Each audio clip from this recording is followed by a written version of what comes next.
I really needed a job at the time, and so I decided to become a postman and post people's letters through their doors and letterboxes. I enjoyed walking around and also driving around. It was also a job that I found easy. I didn't think anything could put me off from being a postman, but something happened to me which has made me regret ever being a postman. Have you ever played a game where you have to put your hand into something in which you cannot see what's inside, and by some luck you hope not to pull out or touch anything or something disgusting? Being a postman is like playing that game, day in and day out. When I put my hand inside people's letterboxes, I am risking my hand and my life into something dangerous as I just want to post their letters onto them. I am scared I could pull out something unnerving. At first it wasn't that bad, and every time I posted a letter through people's doors, the hand which I used to post the letter through their doors, it always colored my hand. It was paint though, so I was able to wash it off. This wasn't just one house, but every house I went around and posting a letter through their door. Then, as months went by, and my hand always being colored after putting my hand into people's post boxes, I was pleased to find that the coloring of my hand had stopped eventually. Although as one door closed, another one had opened, and this time, every time I had posted a letter through someone's door, I could feel something mushy. It was like wet tissue, and it felt disgusting. I could feel this every time I posted a letter through someone's door.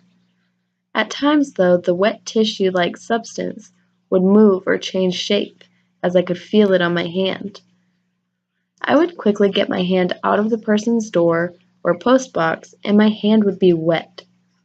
Then the wet tissue substance hardened after a couple of weeks and had some sharpness to it. It was like whatever it was trying to bite me. I quickly get my hand out of the person's door. As you can see, I started to become very paranoid and fearful of putting letters through people's doors and post boxes. This was for every house I went to, not just one. Then one day, as I was posting a letter through someone's door, I felt like something was trying to bite my hand. Tired of being scared, I angrily grabbed and pulled something out. What I pulled out was something I cannot begin to tell you what exactly is. It was a finger with a moving eye in the middle of it. I threw it in the drain to be washed away, and I washed my hands so many times. Then one day something happened which completely made me leave my job as a postman. One windy week, as I was posting letters to people's houses, and every time I had put my hand through the door or letterbox, I could feel like I was touching something. Then behind the door, I could hear someone in complete pain, and because of what I was touching. Each house I was posting a letter through the door or post box, I would hear that painful, agonizing groan, and it was a man. I don't know what I was touching, but I decided to pull it out. And each time I would pull out a piece of the man's organs. My hands were bloody, and eventually I couldn't take it anymore. And after I had posted every letter for that specific day and area, I handed in my resignation.